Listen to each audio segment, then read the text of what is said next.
heading to the battle, to the airfield of Del Monte, and not anywhere else.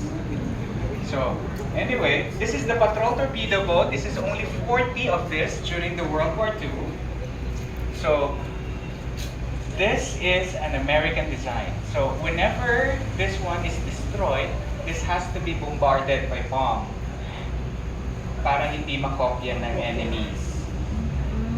So, in 40 in existence during the World War II, 4 of them were actually for General Douglas MacArthur.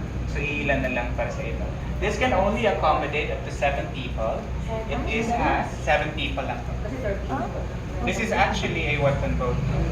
But this is, hindi siya nag-submarine going here. But this one, way back in the 90s, our sister company is from Florida, the Lawndale of Florida. Now, our sister company is Virginia, Norfolk.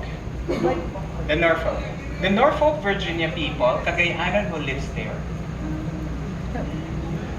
yes, they have carried this all the way from Virginia. And then the Virginia state in the US houses the only tomb and then the library of General Douglas MacArthur and Sheen. Doon sila na-interred. They were actually there.